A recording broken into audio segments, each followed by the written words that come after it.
Hey guys, enjoy these new 20 stories. We hope you enjoy them. Let us know your thoughts. And as always, most of you listening aren't subscribed, so please smash that subscribe button and hit that like button too. It's free and does so much for us. We're forever grateful. Now to the stories.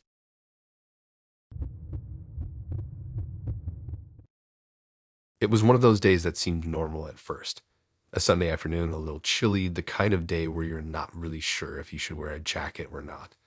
I had just posted my PlayStation 5 on Craigslist a few days ago. I needed some extra cash, and I'd barely touched it since getting it. I mean, I liked it, but I wasn't obsessed with gaming anymore. So after a few months of sitting in my living room collecting dust, I figured it was time to let it go.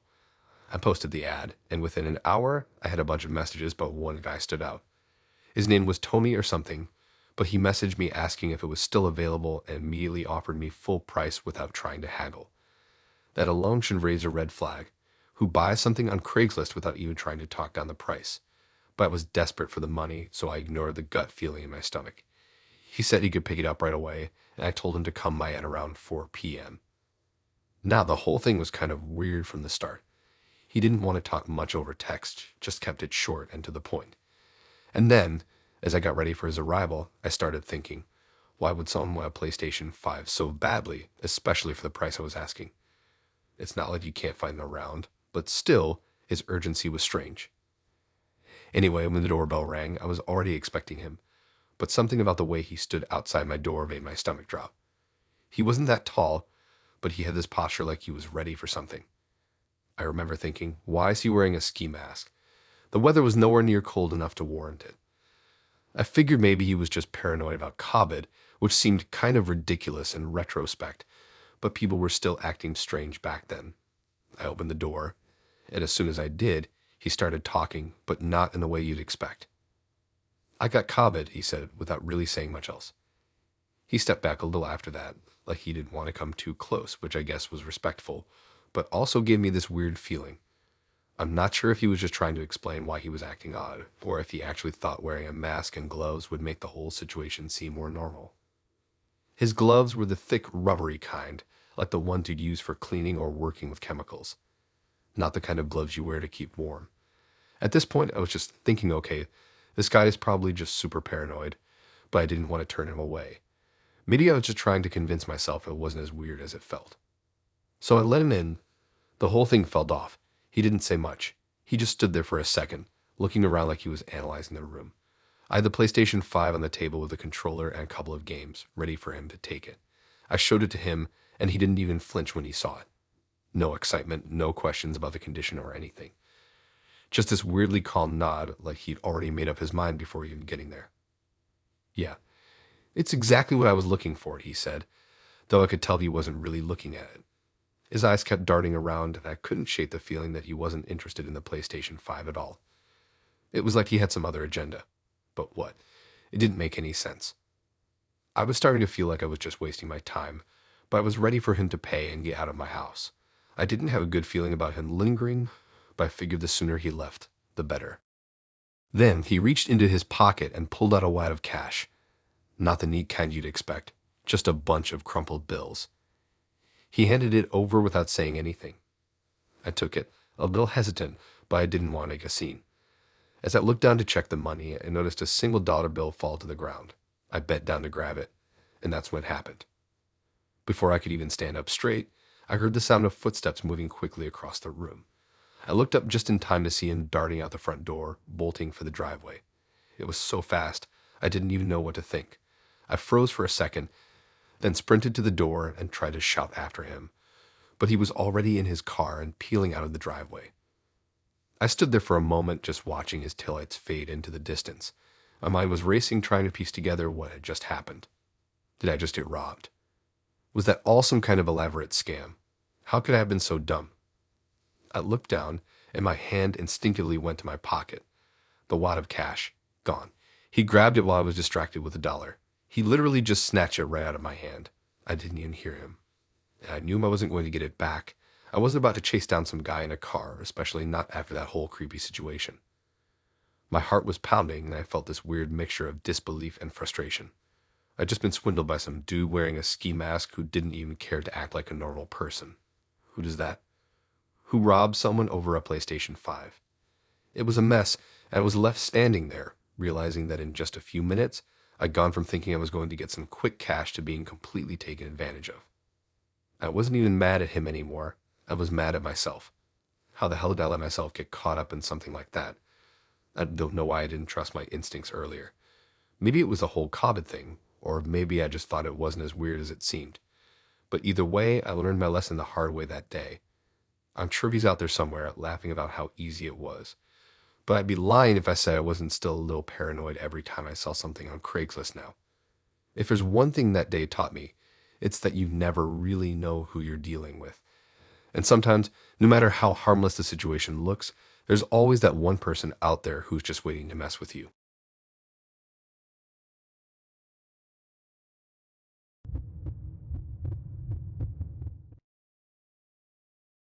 So let me tell you this weird thing that happened to me. You know how life just throws random stuff at you sometimes? Well, this was one of those things that makes you rethink everything, especially the whole trusting people thing. It started off as harmless as you can imagine. My son had this little toy car, one of those plastic race cars that you push and it rolls across the floor. He had outgrown it. He's almost 10 now, and honestly, the thing had been collecting dust in the corner of his room for months. My wife suggested I sell it, since it was taking up space, and it didn't really hold any sentimental value for either of us. So I figured, why not? Craigslist seemed like the easiest option, right? Quick cash for something we didn't need anymore. I didn't think anyone would care about a $5 plastic toy car. But as soon as I posted the ad, I got a message. Fast. A woman named Samantha reached out, said she had a kid around the same age as mine, and was looking for a car like that for her son. She was so enthusiastic in her message, practically begging me to let her pick it up. At first, I thought it was a little odd, but whatever, people are weird on Craigslist. Still, I figured I'd give her the benefit of the doubt. We set up a time for her to pick it up in the evening. I honestly didn't expect much. I figured she'd grab the car, pay me, and be gone. When she showed up, it felt normal. She was a little older than me, maybe in her late 30s, with a kid who looked just about the same age as mine. The boy was shy but polite. The whole exchange seemed pretty standard. She handed me the $5, I handed it over the car, and that was that. They left pretty quickly, and I thought nothing of it. Maybe they were in a hurry or something. Who knows? I didn't think anything was off at the time. I just went on my night. But here's where it gets weird. The next morning, right as I'm getting ready to drop my son off at school, I noticed something on my doorstep. It was the toy car. The same one. Just sitting there, facing up like it was staring at me. At first, I didn't think much of it. I figured maybe they changed their mind and brought it back. But then I saw the note underneath it, folded neatly under one of the wheels. Now let me tell you, I've never been one to freak out over small stuff. But when I read that note, my stomach dropped. It said, "You're a terrible parent. You don't deserve this." I thought, what the hell? This was a prank, right? A weird joke. I mean, who does that? I looked at the handwriting, and I swear to God, my heart stopped. It was my son's handwriting. His scrawled letters, his awkwardly shaped A's and S's. I blinked, trying to make sense of it. My son didn't even know these people. How could it possibly be his handwriting? He had never seen that car before. He'd outrun it months ago. So I picked it up, shoved it in my pocket, and called my wife, asking her if she had any idea what was going on. She didn't know anything. She was just as freaked out as I was. I didn't tell my son, though. Didn't want to scare him. But I couldn't shake the feeling that something was off. I kept thinking about it throughout the day. The fact that someone would leave a note like that, especially in my son's handwriting, it just didn't sit right with me. After a few hours of panicking and brainstorming, I decided to call Samantha. Maybe there was an explanation. Maybe she left it there by mistake. But when I called her number, it didn't go through. The voicemail said the number was no longer in service. I tried again, and still nothing. By now, I was starting to feel paranoid. I checked the locks on the doors, the windows, everything. I kept thinking that maybe someone was watching me, or maybe they had been here before. I started checking the car for any other weird clues. I even wiped down the note, hoping for fingerprints or anything that might give me a lead. But there was nothing. Nothing but that weird, unsettling feeling that kept gnawing at me. I didn't want to tell anyone else about it. You know how people are. They'd probably laugh it off and say I was overreacting. But it didn't feel like something I could just brush off. It wasn't just a note, it was the fact that it felt personal. Someone had been in my space. I handed that car over to a complete stranger, and now they were messing with me. It didn't make sense. That night, I stayed up late, watching the front door. I kept expecting someone to show up again, maybe with some kind of explanation. But no one came. Days went by, and I still couldn't shake the weirdness of it all. Eventually, I decided to just leave it behind me. I put the car in the garage and tried to forget about it. But every time I went out there, I couldn't help but feel like it was still there, watching me. I would find myself glancing nervously over my shoulder, checking to see if anything was out of place. After a week of obsessing over it, I finally took the car, the note, and threw it away. I figured if I got rid of it, it would stop haunting me. But part of me wonders if that was the right thing to do. Maybe I should have kept it, investigated further, or at least reported it. But I didn't, and the whole thing just faded into the back of my mind. I haven't posted anything for sale on Craigslist since. In fact, I don't even look at that site anymore. Maybe I'm paranoid. Maybe it was all just a coincidence. But I can't shake the feeling that someone out there knows more about my family than they should. I can't explain what happened with that toy car, but it was something I'll never forget.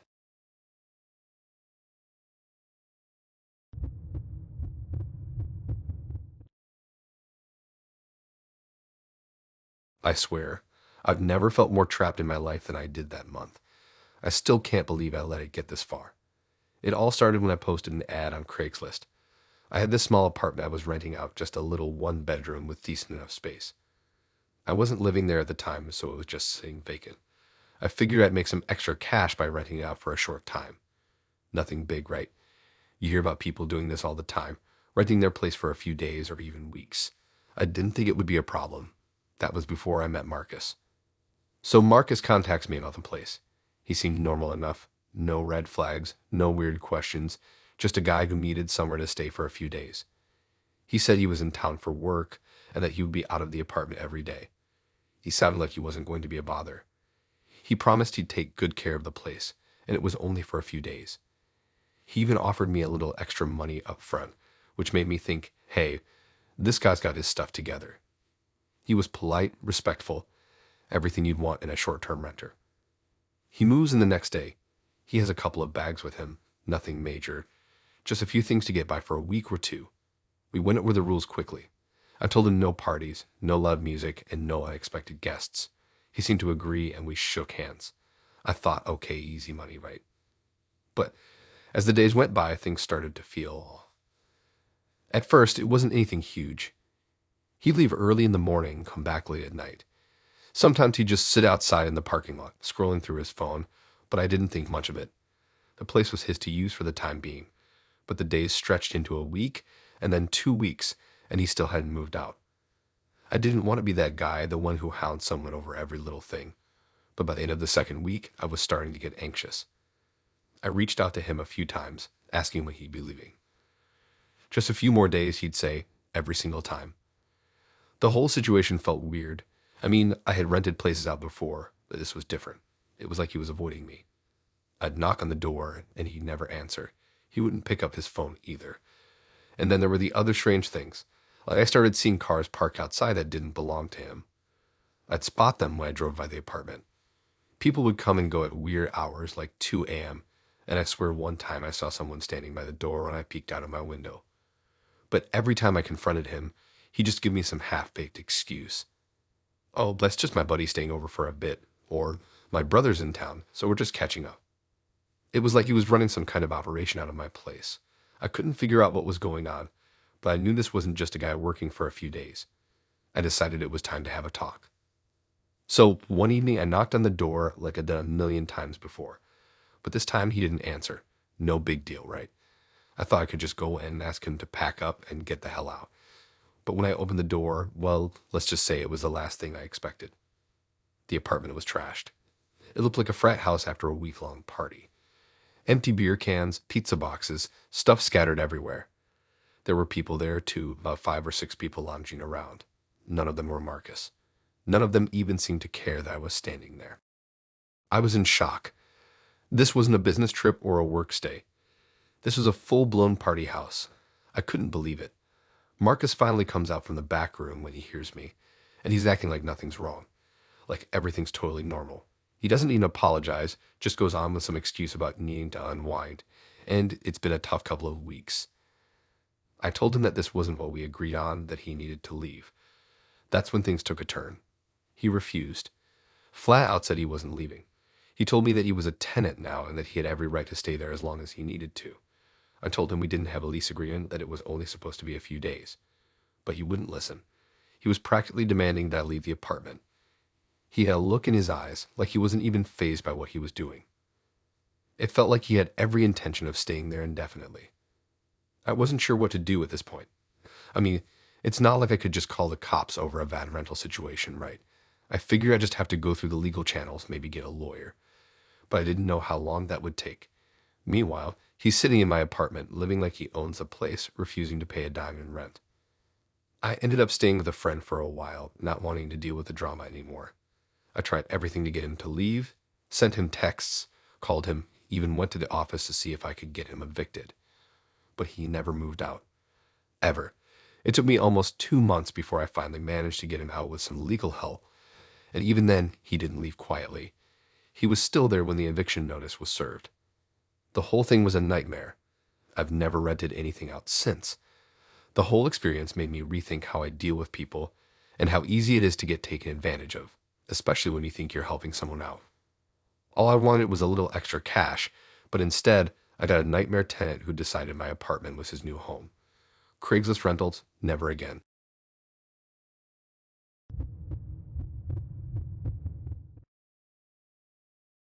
Okay, this is one of those stories where you think, this can't be real, but it happened to me, and it's still one of the scariest things I've ever been through. I mean, I've always been cautious about what I click on and who I trust online, but this was something else. It started when I was on Craigslist, just browsing through the job listings. I had been laid off a couple of months earlier, and honestly, I was starting to get desperate. Rent was due, bills were piling up, and I needed something, anything, to make ends meet. So I see this ad for a remote work position. It sounded perfect. The pay was good, the hours were flexible, and the description didn't raise any immediate red flags.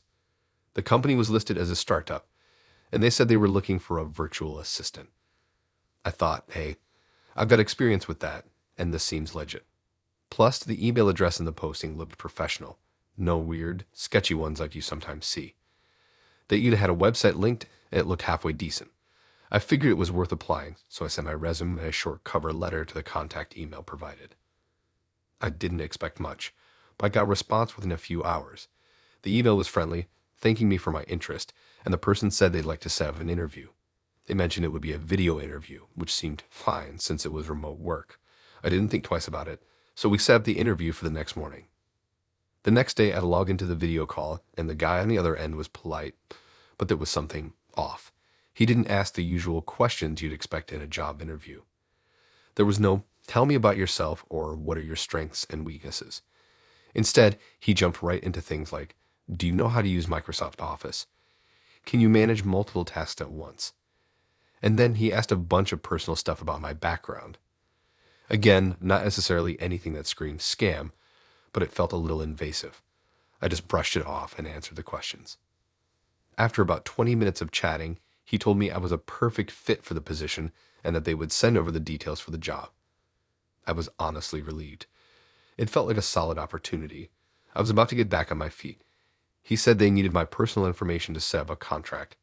I thought, okay, they probably need my address and social security number for taxes, right? Stupidly, I didn't think twice. So I gave it to him, full name, address, social security number, and date of birth. Everything seemed fine until the next day. I didn't get an email with the job details like he promised. I figured maybe they were just busy, so I waited. A few more days passed, and still nothing. At this point, I was starting to get a little worried, but I told myself, it's just a delay. Everything's fine. But then I got an email from my bank. Now, I don't know about you, but when I see an email from my bank, I always open it right away. It's usually nothing crazy, but this one was different. The email said there had been a suspicious attempt to access my account. That's when I started panicking. I logged into my bank account, and sure enough, I saw transactions that I hadn't made. Small amounts at first, like $50, $60, But then the charges started getting bigger. I immediately froze my accounts and called my bank. They told me that someone had been trying to drain my savings, and they had to put a hold on everything while they investigated. They advised me to report the issue to the police, so I did. But here's the kicker: when I reported it, the officer said they'd seen this type of thing before. They had a name for it: identity theft scams via job listings. Apparently, it's a thing where they lure you in with a fake job offer, get your personal information, and then sell it on the dark web. I was in shock. I just handed over everything. Everything. I mean, who thinks a Craigslist job posting is a trap for identity theft, right? I felt so stupid. The worst part was that the guy who interviewed me didn't even seem like a scammer. He was smooth, and he knew exactly how to make everything seem legit. He asked all the right questions and made sure I felt comfortable. Looking back, I realized how easy it is for someone to manipulate you when they know exactly what to say. Anyway, I spent the next couple of weeks trying to clean up the mess. I had to change every single password, cancel credit cards, and file a report with the FTC on the identity theft. I had to freeze my credit to make sure no one else could open accounts in my name. It was exhausting, and it left me feeling paranoid. The craziest part was that I had no idea how they got all my info. I had to assume it was from that guy because as soon as I gave him my personal details, everything started going downhill. After that, I did a lot of research on Craigslist scams, and it turns out I'm not the only one this has happened to. There are a ton of horror stories like mine out there. The lesson here: don't trust everything you see online, even if it looks real. I was so desperate for work, and I let my guard down. I didn't even think about the risks. Now I'm a lot more careful about what I share, and I don't even go near Craigslist anymore. If you take anything away from this, it's this: if a job seems too good to be true, it probably is. And never, never give out your personal info unless you're absolutely sure the company is legit. I learned that the hard way.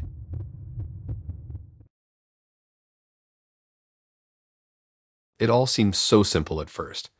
I'd been living alone for about a year in this 2-bedroom apartment, and while I liked the privacy, I was also starting to feel a little lonely. Plus, rent was high, and I thought having a roommate would help ease the financial burden. So when I saw a Craigslist ad for someone looking for a room, I figured, why not? I'd rented out a spare room before, and it worked out fine. That's when I met Peter. He responded to my ad almost immediately. He said he was new to the area, looking for a short-term place to stay while he got settled. He seemed cool enough in his emails, nothing out of the ordinary. He told me he worked from home, so he'd mostly be around during the day. I thought, okay, that works. I wasn't home much during the day either, so we'd have our own space. He even offered to pay me a little more than the rent I was asking. It was too good to pass up. Peter moved in about a week later. The first couple of days were fine. He was polite, kept to himself, and didn't leave a mess. I was happy with the arrangement. He'd leave in the mornings and I'd come home in the evenings. Everything was normal, or at least I thought it was. But then things started to shift, little by little. It was subtle at first, just small things. He started coming home later and later. I'd hear him come in at all hours, sometimes stumbling into the apartment at 3 a.m. There'd be a slight delay before the door would open, like he was trying to be quiet, but I could always tell. At first, I didn't think much of it. He was an adult, right? Maybe he had his reasons. Then came the odd requests. One day, Peter asked me if he could borrow some of my kitchen utensils to make a meal. No big deal, I thought. But after that, it wasn't just the kitchen stuff. He started borrowing things like my clothes, and even some of my personal electronics. At first, I was too polite to say no, but it started to get uncomfortable. He didn't ask for permission anymore, he just took things. I would come home to find my phone charger missing or my jacket nowhere to be found. When I asked him about it, he'd give me some excuse like, "Oh, I didn't realize it was yours," or "I thought you didn't need it right now." But things really started to take a turn when I came home early one afternoon and found Peter sitting on the couch in the living room, just staring at the TV. Normally, he would be in his room working, but this time he looked up at me like he hadn't been expecting me. It was the way he looked at me, though. His eyes were kind of glazed over, and he didn't seem surprised or even a little embarrassed. He just nodded at me, as if everything was totally normal. Something felt off, but I brushed it off again. Maybe he was just having a weird day. By the time the second month rolled around, I started feeling uneasy in my own apartment. Peter had begun doing things that made me feel like he wasn't just living there temporarily. It was like he had already moved in for good, and I had no say in the matter. The big red flag came when I asked him about his plans for moving out. I mentioned that I'd need the room for someone else, just a casual comment. That's when he told me flat out that he wasn't going anywhere. He said, "I think I'll stay here as long as I can." I tried to stay calm. I reminded him that he was supposed to be a short-term guest, but he didn't seem fazed. He just smiled like it was no big deal and told me, "I'm really comfortable here, and it's going well. I've got nowhere else to go right now." That was the first time I started to get really worried. But what could I do? He was paying rent. I couldn't just kick him out, especially when I wasn't sure what he would do next. I didn't want to be the crazy roommate who kicked someone out without a good reason, so I let that slide. That was my first mistake. Over the next few weeks, his behavior got even worse. He started controlling the apartment. He would leave his dirty laundry in the bathroom, and when I asked him to clean up, he'd give me a look like I was asking for too much. He'd leave dishes in the sink for days. Sometimes I'd come home to find the door to my room unlocked and my stuff moved around. It was clear that he had no respect for my space. But the worst part, he started inviting friends over, sometimes without telling me, and I'd come home to find people I didn't know sitting in my living room, drinking my wine, and taking over the place. I decided enough was enough. I told him that I needed him to leave. I gave him a 2-week notice, and at first he agreed. But then, the night before he was supposed to leave, he was still there, sitting on the couch, watching TV like nothing was wrong. I asked him again why he wasn't packing up. He just shrugged and said, "I think I'll stay a little longer if that's okay." He wasn't even asking anymore. It was more like he was demanding it. I had enough. I called my landlord, hoping they could help me out. But when they called Peter, he acted like he was the one in charge. He told the landlord he had a lease with them, which was total bullshit. I'd never signed anything. It was just a casual agreement. After weeks of back and forth, I finally had to hire a lawyer. The lawyer sent a letter, and that's when Peter finally packed up and left. But the whole thing left me shaken. I couldn't believe how easy it was for someone to overstay their welcome and take advantage of me. Craigslist roommate ads. Never again. I learned the hard way that you can't always trust people, no matter how nice they seem at first. Peter was a master manipulator, and I never saw it coming.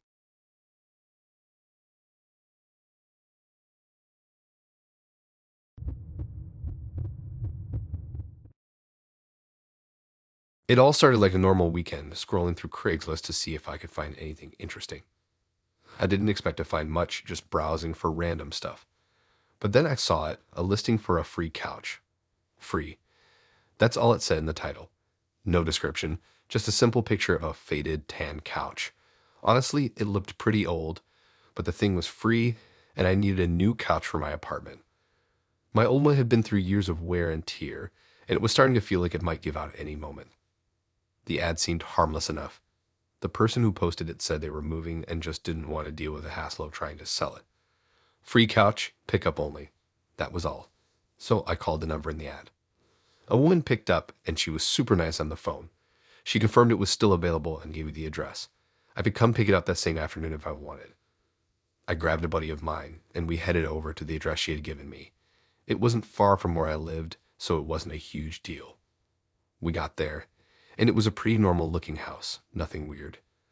The woman who lived there was nice, older, and seemed to be in a hurry to get rid of the couch. She told me she was moving into a new place, and she just didn't have room for the old one anymore. She even apologized for the condition it was in, but I wasn't picky. It was free, after all. We helped load it into the truck, and she seemed relieved that it was going to a new home. As we drove back, I wasn't thinking about much. I figured I'd clean it up when we got home, but it didn't seem like it needed too much work. The fabric was faded, sure, but that was about it. When we got to my apartment, we brought the couch inside and set it up in my living room. It was a little stiff but comfortable enough. I sat down on it and checked my phone while my friend poked around the apartment. That's when I noticed something odd. There was a small bump in the corner of the couch that I hadn't noticed earlier. It was barely noticeable unless you were sitting in the right spot. I didn't think much of it at first. Maybe it was just a piece of the frame that had shifted or something. But I reached over and felt around the spot just to see what it was. What I found shocked me. There was a tiny, almost unnoticeable lens peeking out from the fabric. I froze. I pulled at the fabric more carefully, and sure enough, hidden inside the couch was a small camera, wrapped in a little black casing. My heart sank. What the hell was this doing in there? I immediately took my phone and snapped a picture of it. It was such a weird feeling, like I'd stumbled onto something I wasn't supposed to find.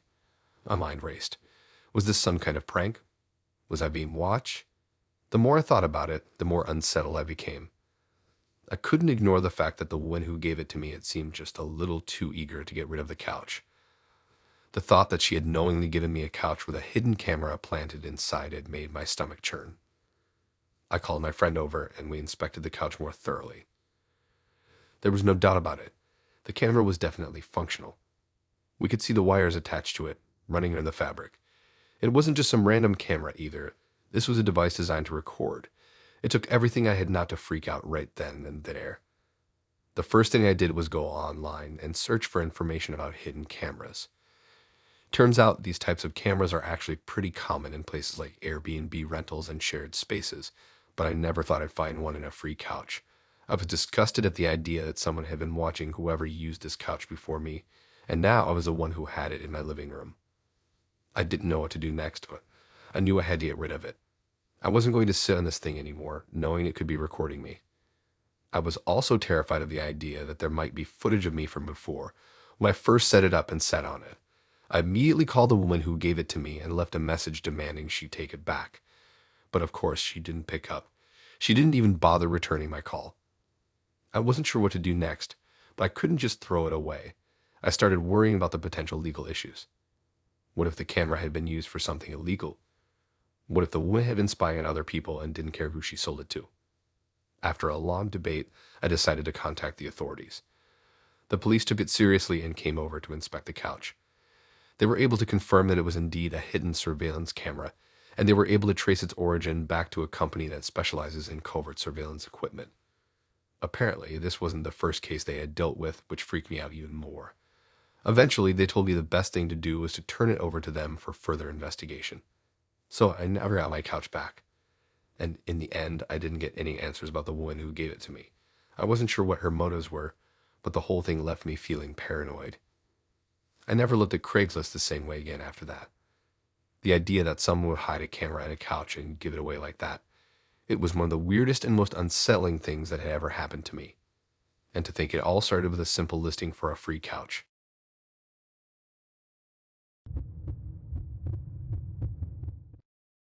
I'll be honest, I wasn't the most careful when I sold my car.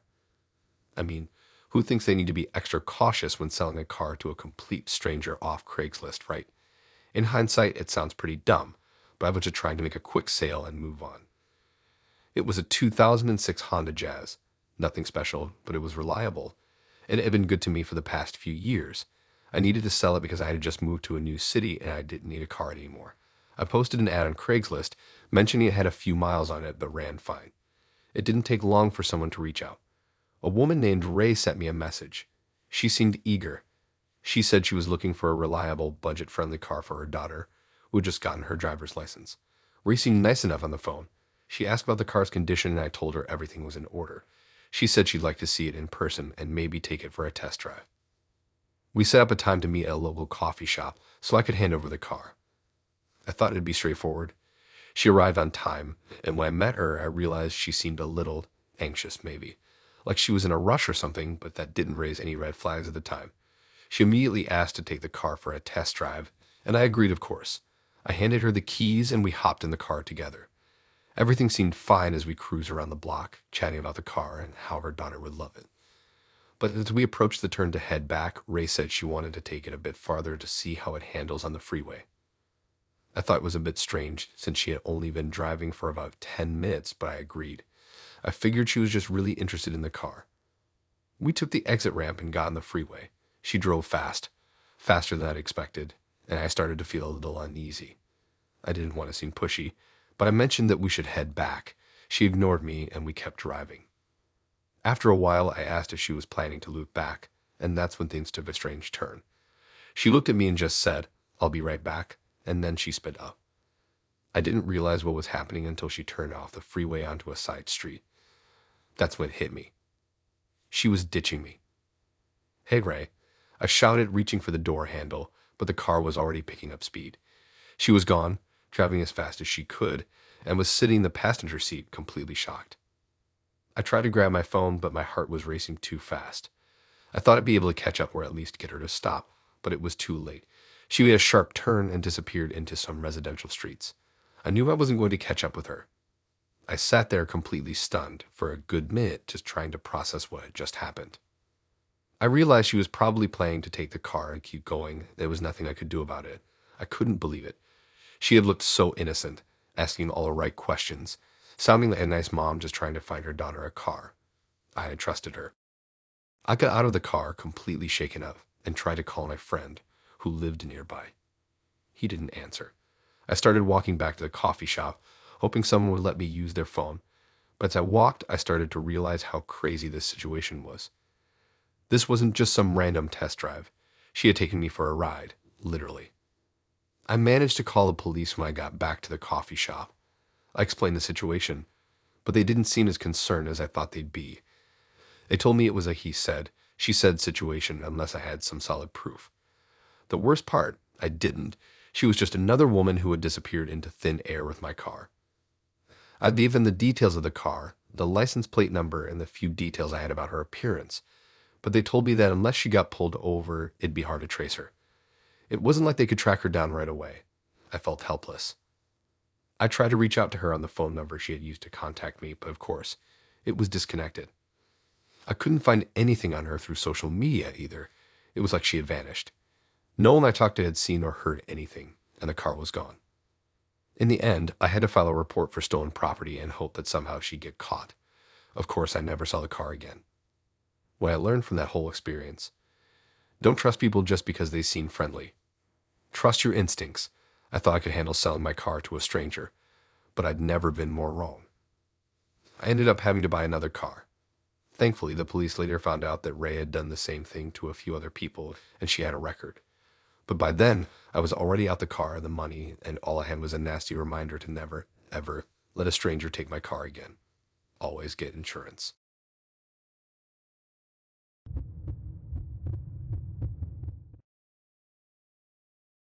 I'd never thought posting an ad on Craigslist could lead to something so disturbing. It all started pretty innocently, or at least I thought it did. I had a few extra photos of my kids lying around, and I kept hearing people say they looked like they could be in ads. One day, I figured I'd see if I could make a little extra money off their cuteness and posted an ad on Craigslist for child modeling. I didn't expect anything crazy.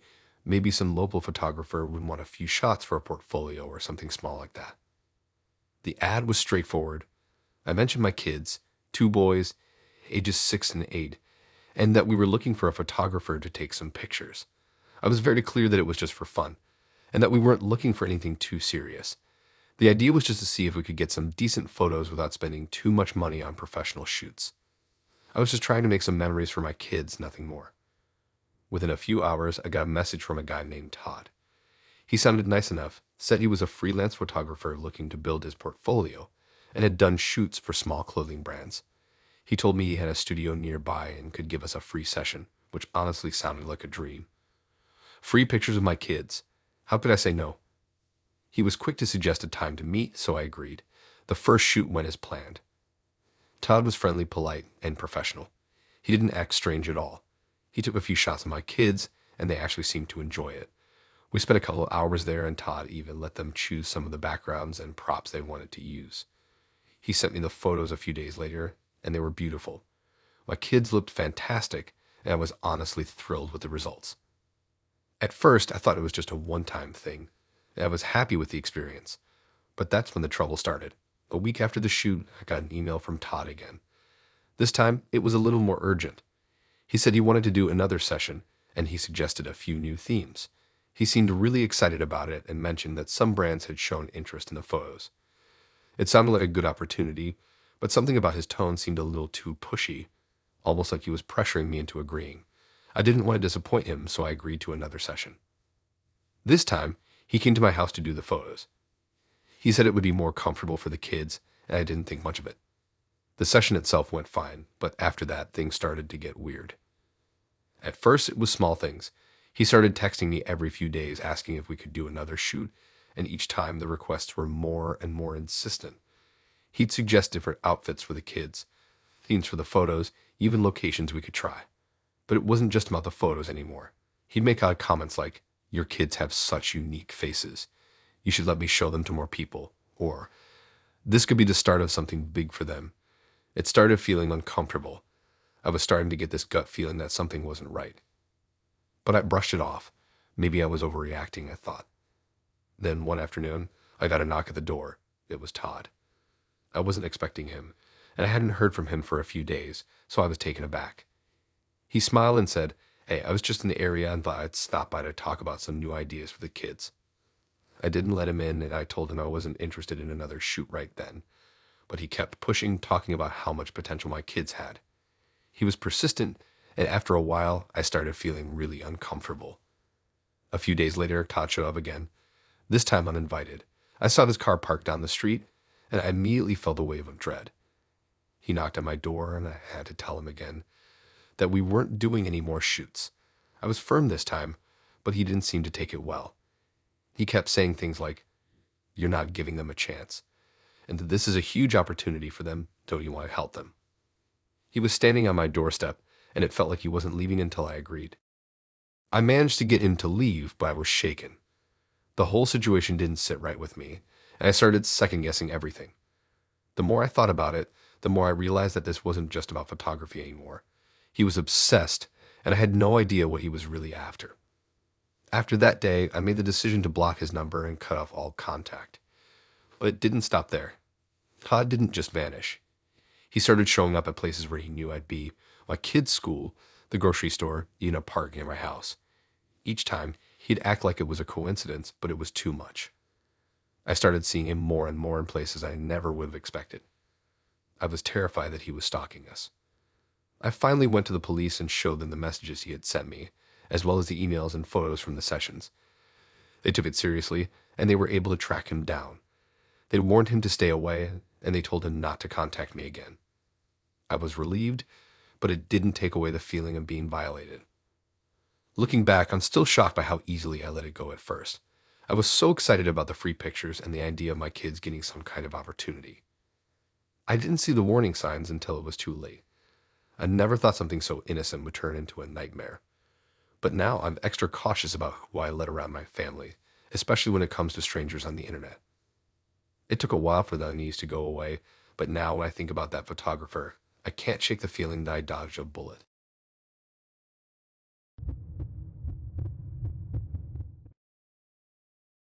I can't believe I'm still processing what happened. I never thought I'd end up here, telling the story, but I guess it's time. It all started with a simple Craigslist ad. I was looking for a roommate after moving into a bigger place in the city. Rent was a little too much for me to handle alone, so I figured I'd post an ad online. I didn't expect anything crazy to happen, just a normal living situation. What could go wrong? I had a few responses, but one in particular stood out. His name was Mark. He seemed like a nice guy, told me he had just moved to the area and needed a place to crash for a while. He was polite, said he worked full-time, and he even mentioned how much he loved dogs. I thought that was a plus because I had a dog named Charlie, a little terrier mix who was basically my best friend. We clicked right away. I agreed to let him move in. At first, everything was fine. Mark was quiet and kept to himself for the most part. We didn't hang out much. That was okay. I appreciated the peace. He got along well with Charlie, and I didn't think much of it. They'd go for walks together, and Mark always made sure to take care of Charlie when I had to work late. It seemed like a perfect arrangement. But as the weeks went on, I started noticing little things that didn't sit right with me. For one, Mark started getting a bit too possessive of Charlie. He'd make comments about how much he loved him, like really over-the-top, almost obsessive comments. It was fine at first, but then it started to feel uncomfortable. He referred to Charlie as his dog, or say things like, "I wish I could take him for walks every day, but I know he's yours." At first, I thought maybe he was just lonely, but something about the way he said it just seemed off. Then came the first red flag. One evening, I came home earlier than usual and found Mark sitting on the couch with Charlie, but Charlie wasn't his usual happy self. He was sitting there, stiff and quiet, not wagging his tail or running to greet me like he always did. I asked Mark if everything was okay, and he just said Charlie had been a little nervous earlier in the day. That didn't sit right with me, but I shrugged it off. Maybe Charlie had just been feeling off. But over the next few weeks, things started getting worse. Mark became more possessive, and Charlie's behavior started to change. He was no longer excited to see Mark, and he began hiding in my room whenever Mark was home. Something was definitely wrong. Then one night, I came home to find my front door wide open. I panicked at first, thinking someone had broken in. But when I stepped inside, I found Mark sitting in the living room, looking completely calm as though nothing was wrong. I asked him why the door was open, and he just shrugged, saying he forgot to close it after taking Charlie out for a walk. I couldn't understand it. Why would you leave a door wide open in the middle of the night? It didn't make sense. But what really set me into full alert mode was when I looked around and noticed Charlie was missing. I asked Mark where my dog was, and he just gave me this weird, almost too casual response. "Oh, I thought you'd be in your room. I let him out back earlier." I felt my stomach drop. I ran to the backyard calling Charlie's name, but he didn't come. I ran back inside, and at that moment, I started to panic. Something wasn't right. I asked Mark again, "Where's my dog?" He just kept smiling and said, "They'll be back. Don't worry. He's probably just out wandering around. He likes it out there." But my gut told me something was way off. I grabbed my phone and called my dog's name one more time, hoping he'd respond, but still nothing. Mark, still sitting on the couch, wasn't making any move to help. That's when it hit me. He wasn't just being careless. He had taken Charlie out, and he was keeping him from me. I started yelling at Mark, demanding he tell me where my dog was. But all he did was get up, go to his room, and lock the door behind him. I immediately called the police, but while I was waiting for them to arrive, I started thinking, had Mark been planning this for a while? The possessiveness, the weird comments, the way he was acting. Maybe I had missed the signs. I couldn't believe it was happening. It was like something out of a bad movie. The police showed up, and I explained everything. Mark had locked himself in his room, but they knocked and demanded he open the door. He was acting like nothing was wrong. But when they searched his room, they found Charlie hiding under the bed. He hadn't hurt him, but he was clearly scared. The officers took control of the situation, and Mark was taken in for questioning. Later, I learned that Mark had been planning to take Charlie, but he wasn't planning on just walking away with him. He had already contacted a few people who were interested in buying dogs, but they weren't looking for pets. They were looking for specific breeds to resell. That's when I realized how close I had come to losing Charlie for good. If I hadn't caught on when I did, Mark would have probably taken him for good, and who knows what would have happened. The whole situation was messed up, and it still doesn't sit right with me. I kicked Mark out that same night, and after that, I changed the locks, installed security cameras, and made sure I never let a stranger into my life like that again. I'm still shaken by how close I came to losing my dog, and how easily I had trusted someone just because they seemed like a nice guy. Now, when I think about that time, it makes my blood run cold. I'm just thankful I trusted my instincts when I did, and I'm grateful that Charlie's back home safe. But that whole situation made me realize that no matter how polite or normal someone seems, you never really know what's going on in their head.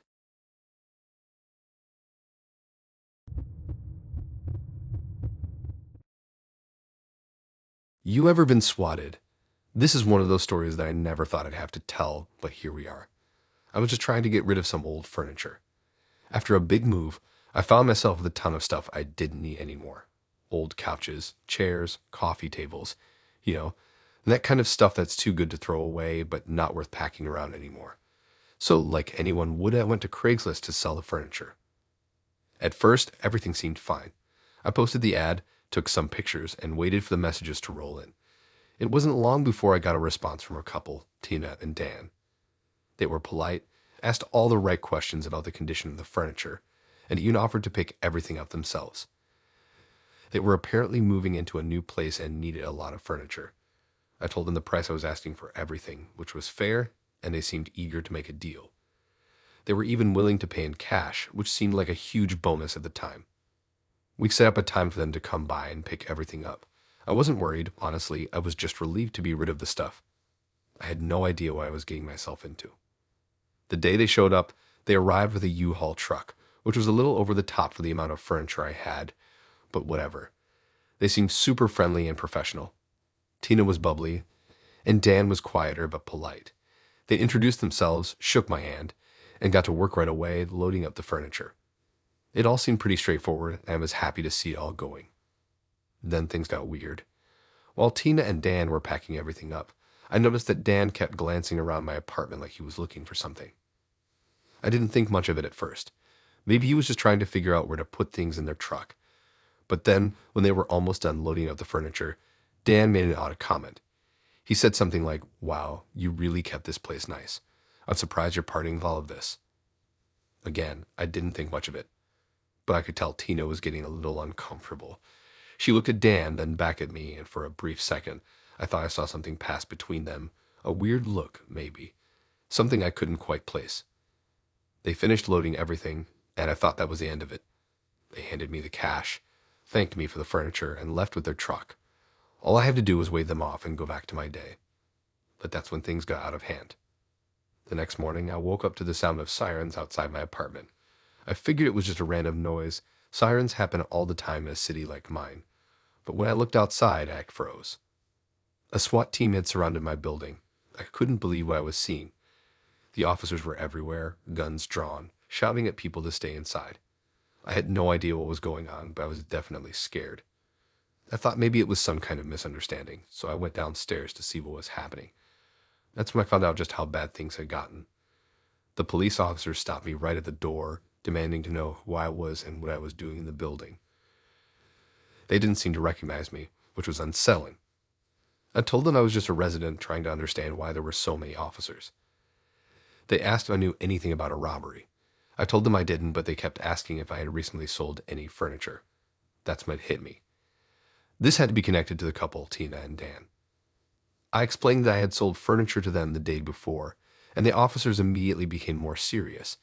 They started asking about the payment, where the furniture had gone, and if I had any contact information for the couple. I gave them the details I had. Tina and Dan seemed to be perfectly normal, as far as I knew, but something wasn't adding up. You ever been swatted? This is one of those stories that I never thought I'd have to tell, but here we are. I was just trying to get rid of some old furniture. After a big move, I found myself with a ton of stuff I didn't need anymore. Old couches, chairs, coffee tables. You know, that kind of stuff that's too good to throw away, but not worth packing around anymore. So, like anyone would, I went to Craigslist to sell the furniture. At first, everything seemed fine. I posted the ad, took some pictures, and waited for the messages to roll in. It wasn't long before I got a response from a couple, Tina and Dan.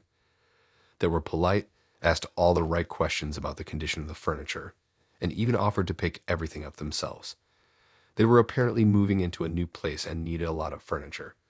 I told them the price I was asking for everything, which was fair, and they seemed eager to make a deal. They were even willing to pay in cash, which seemed like a huge bonus at the time. We set up a time for them to come by and pick everything up. I wasn't worried, honestly. I was just relieved to be rid of the stuff. I had no idea what I was getting myself into. The day they showed up, they arrived with a U-Haul truck, which was a little over the top for the amount of furniture I had, but whatever. They seemed super friendly and professional. Tina was bubbly, and Dan was quieter but polite. They introduced themselves, shook my hand, and got to work right away, loading up the furniture. It all seemed pretty straightforward, and I was happy to see it all going. Then things got weird. While Tina and Dan were packing everything up, I noticed that Dan kept glancing around my apartment like he was looking for something. I didn't think much of it at first. Maybe he was just trying to figure out where to put things in their truck. But then, when they were almost done loading up the furniture, Dan made an odd comment. He said something like, "Wow, you really kept this place nice. I'm surprised you're parting with all of this." Again, I didn't think much of it, but I could tell Tina was getting a little uncomfortable. She looked at Dan, then back at me, and for a brief second, I thought I saw something pass between them. A weird look, maybe. Something I couldn't quite place. They finished loading everything, and I thought that was the end of it. They handed me the cash, thanked me for the furniture, and left with their truck. All I had to do was wave them off and go back to my day. But that's when things got out of hand. The next morning, I woke up to the sound of sirens outside my apartment. I figured it was just a random noise. Sirens happen all the time in a city like mine. But when I looked outside, I froze. A SWAT team had surrounded my building. I couldn't believe what I was seeing. The officers were everywhere, guns drawn, shouting at people to stay inside. I had no idea what was going on, but I was definitely scared. I thought maybe it was some kind of misunderstanding, so I went downstairs to see what was happening. That's when I found out just how bad things had gotten. The police officers stopped me right at the door, demanding to know who I was and what I was doing in the building. They didn't seem to recognize me, which was unsettling. I told them I was just a resident trying to understand why there were so many officers. They asked if I knew anything about a robbery. I told them I didn't, but they kept asking if I had recently sold any furniture. That's when it hit me. This had to be connected to the couple, Tina and Dan. I explained that I had sold furniture to them the day before, and the officers immediately became more serious. They started asking about the payment, where the furniture had gone, and if I had any contact information for the couple. I gave them the details I had. Tina and Dan seemed to be perfectly normal, as far as I knew, but something wasn't adding up.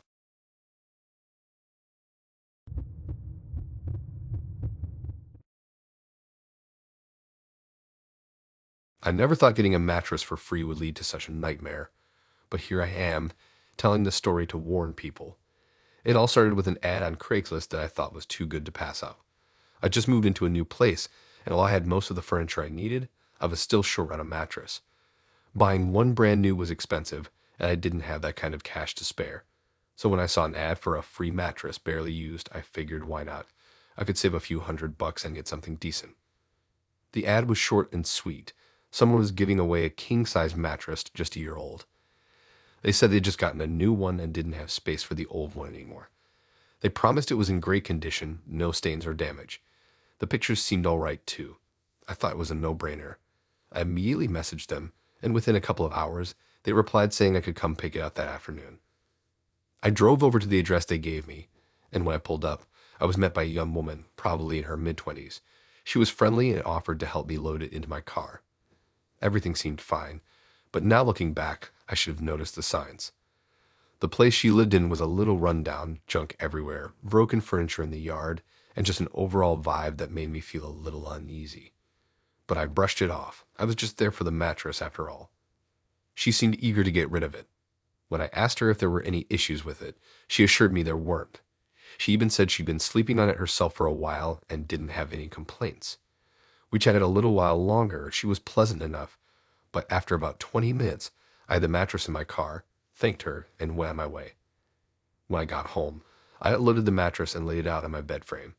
It looked clean enough, definitely not brand new, but nothing that screamed warning. I thought it would be a temporary solution, just until I could afford a new one. I was so relieved to have a bed at last. But after the first night, things started to feel off. I didn't really sleep well, but I figured it was just the newness of the mattress. The second night, I woke up with a rash on my arms and back. I thought maybe I was just allergic to something, maybe the detergent used to clean the sheets. But the rash got worse the next night, spreading all over my body. It was red, itchy, and just miserable. At first, I tried to ignore it, thinking it would go away. But then I started noticing other things. My head started to hurt, and I felt extremely fatigued. I couldn't focus during the day, and I was getting these strange, unexplained headaches. I thought it was just stress from the move and adjusting to my new place, but it didn't get better. In fact, it got worse. The final straw came a few days later. I woke up with more rashes, but now I had these tiny black dots all over my skin. I freaked out and looked closer at the mattress. That's when I saw it. The mattress had tiny black specks all over it, like little bugs or something. I flipped the mattress over, and sure enough, I saw the worst thing imaginable: bed bugs. I nearly lost my mind. Bed bugs. I heard about them. I called an exterminator, and they came out the next day. When they inspected the mattress, they confirmed it was infested badly. Apparently, the black specks were bed bug droppings, and the rash I developed was a reaction to their bites. The exterminator told me the mattress had likely been infested for a while, and I could pick up the bed bugs from anywhere, but it was pretty clear that I got them from that mattress. The worst part, I'd already started getting sick. Bed bugs can carry all kinds of bacteria and germs, so while they aren't necessarily dangerous on their own, the fact that I'd been exposed to them for so long meant I was at risk of other infections. The exhaustion I was feeling was probably because of the constant bites, and the headaches were probably from the stress and possibly even an allergic reaction to the bugs themselves. I had to throw out the mattress, obviously, but it didn't end there.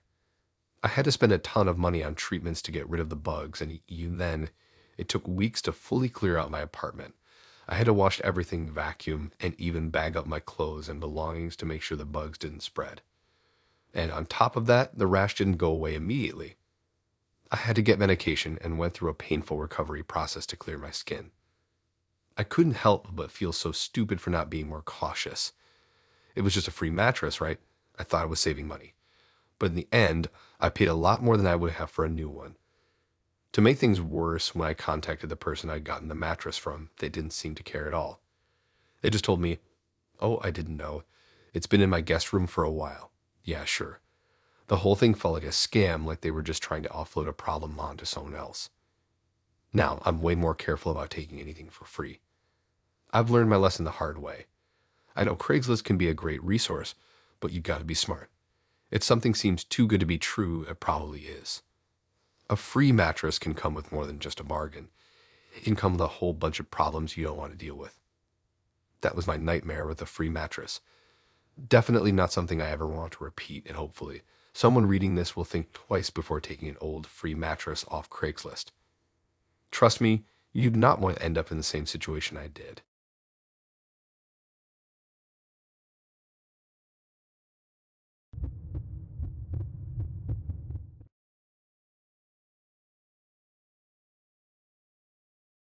I've always been the type to help people out, so when I saw a Craigslist ad looking for a caregiver, I thought, why not? The ad seemed genuine enough, looking for a responsible, caring person to help with elderly relative. Must be compassionate and reliable. I figured it was a simple gig, helping out an elderly person, maybe just some light cleaning, making meals, and companionship. The pay was decent too, so I figured it would be a good way to earn some extra money. When I first met Mr. Carter, the elderly man who needed care, I had no red flags.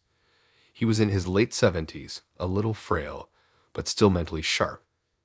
He lived in a modest house in a quiet neighborhood on the outskirts of town. He seemed like he could get around on his own, but he just needed someone to help him with his daily routine. He said his family was out of town, and they'd arranged for me to take care of him temporarily. Everything about it seemed above board. The first couple of days were exactly what I expected. I'd cook meals, help him get dressed, and do some light cleaning. He'd sit in his recliner and watch TV most of the day. He was pleasant enough, always polite, and didn't ask for much. But after the first week, things started to feel off. I noticed that Mr. Carter was beginning to rely on me more and more for things that were outside of my original job description. At first, it was small requests. Can you move that chair closer to me? Can you get me a glass of water? But soon it turned into demands. He wanted me to sit with him for hours, holding his hand and talking to him. It was starting to feel less like a job and more like I was being sucked into his world. One night, after a long shift, I was getting ready to leave for the evening when Mr. Carter stopped me in the hallway. "You can stay tonight, can't you?" he asked, his voice soft but insistent. I told him I couldn't stay overnight. It wasn't part of the agreement. He insisted again, saying that he didn't like being alone at night. I stood my ground and said I had to go home. He seemed upset, but I thought it was just a passing mood. The next morning when I arrived for my shift, things were even stranger. Mr. Carter had become clingy, following me around the house and calling for me when I wasn't in the room. He'd start making comments about how he didn't want me to leave, how I was the only one who understood him, and how he didn't feel well when I wasn't around. At first, I chalked it up to loneliness. Maybe he was just an old man who was having a tough time with the idea of being alone, but it quickly escalated. One afternoon, I was cleaning the living room when Mr. Carter shuffled in and sat down on the couch, his eyes fixed on me. I didn't think much of it at first, but then he started talking to me about things that made me incredibly uncomfortable. He began reminiscing about his younger years, saying things like, "You remind me of my first wife. She was beautiful like you." And then he would go silent, just staring at me for what felt like way too long. It hit me like a ton of bricks one evening when I was in the kitchen preparing dinner. I'd noticed Mr. Carter standing in the doorway, just watching me. His face wasn't angry or sad. He just had this cold, almost calculating expression. That's when the hairs on the back of my neck stood up. I realized he wasn't just lonely or needing help. There was something else going on, and I wasn't sure what it was, but I felt like I was starting to become trapped in his house, his world. It wasn't just that he kept making comments about my appearance or wanting me to stay longer. He started manipulating the situation. Every time I tried to leave at the end of my shift, he complained about how much pain he was in or how he needed help with something he hadn't mentioned before. He tried to guilt trip me into staying. It was subtle at first, but over time it got worse. He'd say things like, "I can't be left alone. You're all I got." I started feeling like I had no choice but to stay longer. The more I tried to set boundaries, the more he would push them. I was starting to get physically and mentally exhausted from the constant pressure. And then, one evening when I was leaving the house, he made a comment that chilled me to the bone. "I'll miss you. I could make it worth your while if you stayed longer." The way he said it, so calm and casual, sent a wave of panic through me. I couldn't ignore it anymore. This wasn't just an elderly man who needed help. He was trying to manipulate me into staying, possibly for far darker reasons than I'd ever imagined. That night, I went home and sat on my bed, going over everything in my head. I realized I had to leave. I couldn't continue this job if it was going to get worse, but I also felt guilty for wanting to quit. What if I was just overreacting? What if he really was just lonely? But deep down, I knew the truth. The situation was toxic, and I had to get out before things escalated further. The next day, I called his family and explained that I was quitting. They were surprised, but they didn't ask many questions. I don't think they were as involved as they should have been. But I didn't care at that point. I just needed to be out of there. I texted Mr. Carter, letting him know I wouldn't be returning, and packed up my things. As I left, I couldn't shake the feeling that he was watching me from the window. It's been months since I quit that job, but the whole experience still haunts me. I'll never look at caregiving the same way again. Sometimes I wonder if I was the first person he had manipulated into staying longer than they should have. Was I just an easy target, someone he could control? I'll never know, but I'm glad I got out when I did. If you're ever considering a job like that, just be careful. What seems like a simple caregiving gig can quickly turn into something much more complicated. Trust your gut and don't ignore the red flags. I've learned that the hard way.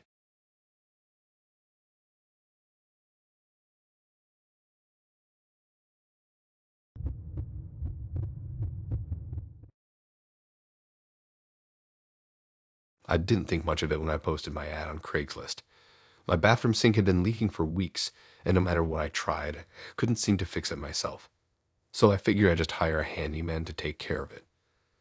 I didn't have a lot of money to spend, but I was hoping to find someone who could just come over, get the job done quickly, and charge me a reasonable rate. Within a few hours of posting the ad, I had a message from a guy named Brad. He seemed nice enough, telling me he had years of experience fixing plumbing issues. He said he could come by the next day to take a look at the sink and give me an estimate. I liked how confident he sounded. We agreed on a price, nothing too expensive, just enough for what seemed like a simple repair. Brad showed up right on time the next day. He was in his late 30s, dressed in old work clothes, and had a tool belt slung over his shoulder. He greeted me with a handshake and immediately got to work. He was friendly, chatting away about the job and telling me he had been doing this for over 10 years. Honestly, I wasn't paying much attention to his life story. I just wanted the sink fixed. He inspected the sink, told me it was an easy fix, and said he'd need to replace a few parts. He assured me that it would only take an hour or so.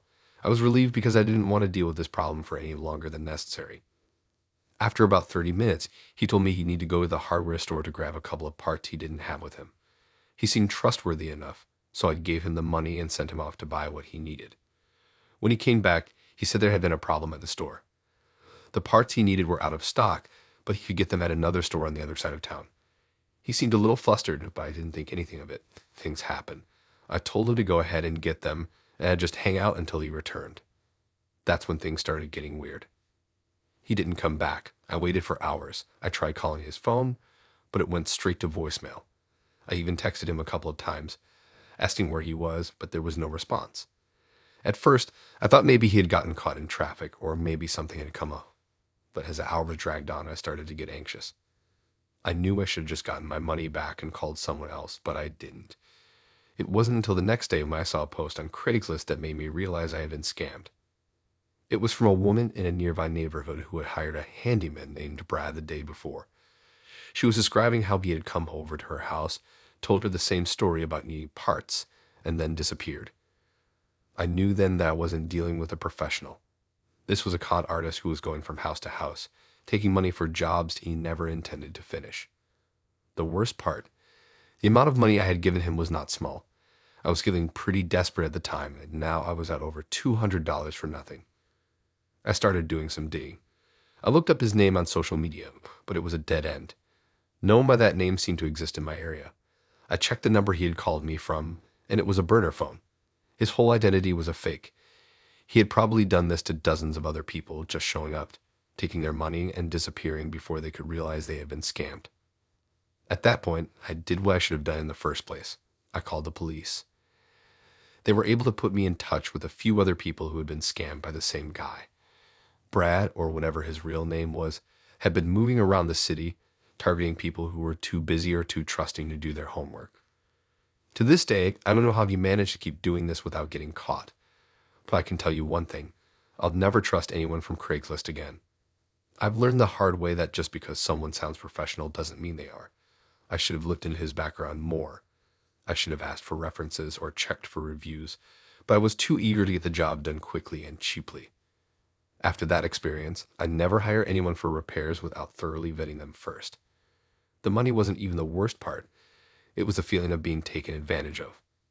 That sense of trust that gets shattered when someone pulls a stunt like that, just because they think they can get away with it. If you're ever hiring someone for a job, especially off Craigslist, be careful. Don't take anyone at face value. Do your research, ask for proof of their work, and don't be afraid to walk away if something doesn't feel right. Because trust me, the last thing you want is to end up out of pocket and dealing with a shady person who's just looking to take advantage of you.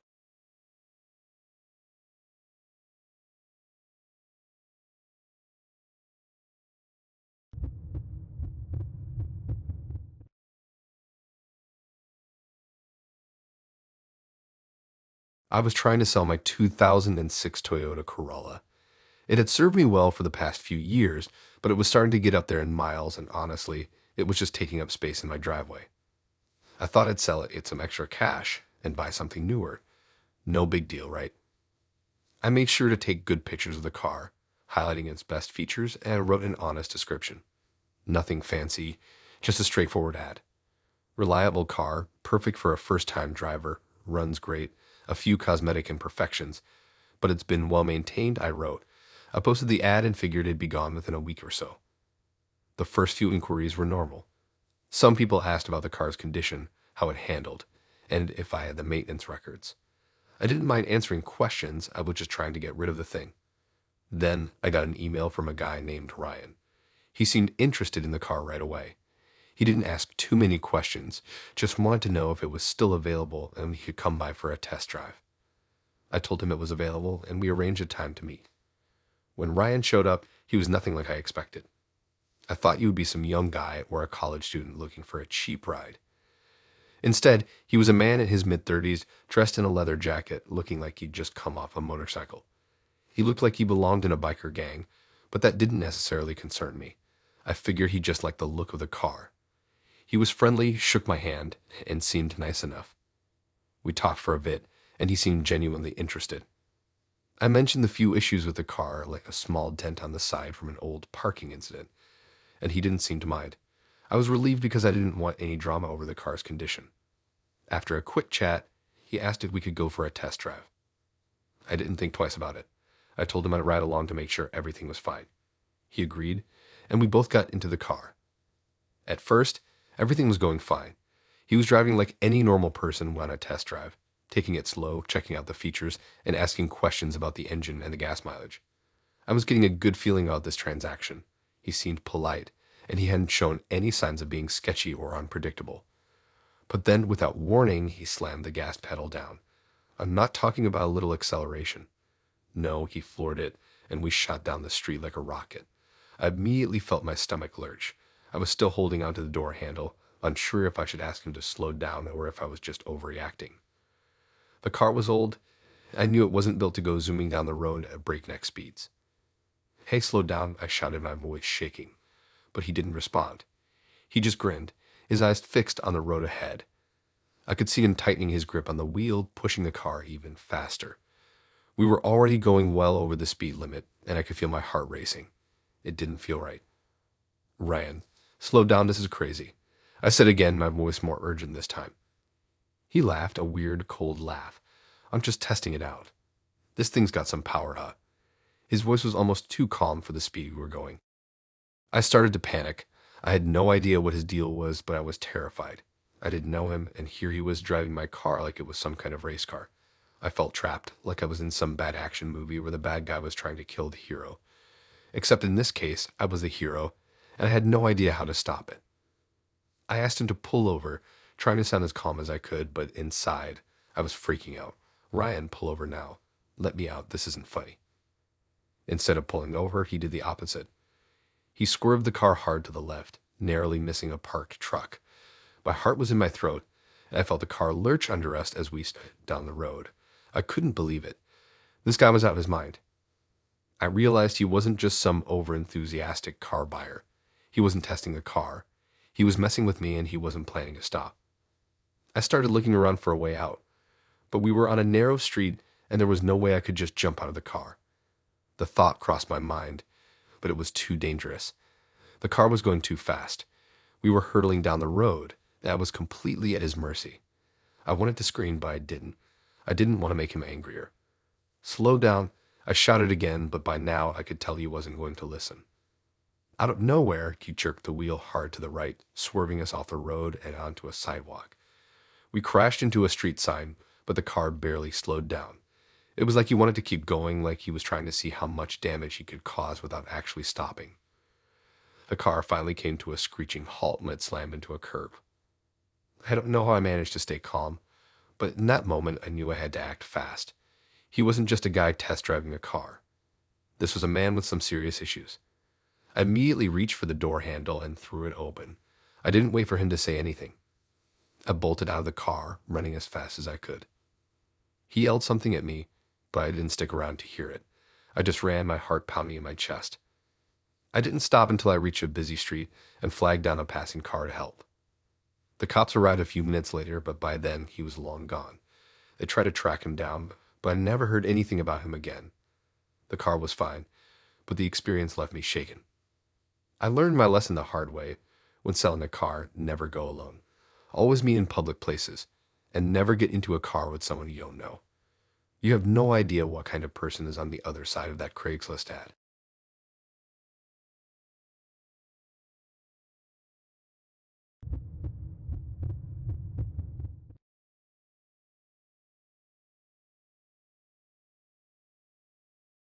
I never thought selling a dog on Craigslist would lead to a nightmare. Honestly, I thought it would be a quick sale. My dog, Charlie, was a cute little French bulldog, and while I loved him dearly, I had a new baby and just couldn't give him the attention he needed anymore. I figured I'd find a good home for him and be done with it. I posted an ad on Craigslist one Saturday afternoon, simply saying that Charlie was up for adoption. I mentioned that he was up to date on his vaccinations, well behaved, and a great companion, especially for families. I wasn't asking for much, just that the new owner would be a responsible pet parent. I attached a few cute photos of Charlie playing with my baby, thinking that would help him stand out. It didn't take long before I got a message from a woman named Karen. She seemed very eager, almost too eager. She said she had been looking for a French bulldog for a while and was interested in adopting Charlie. I thought it was a good sign. She seemed genuinely interested in giving him a home. We exchanged a few more messages, and she mentioned she had a home with a yard, and that she already had a few other dogs.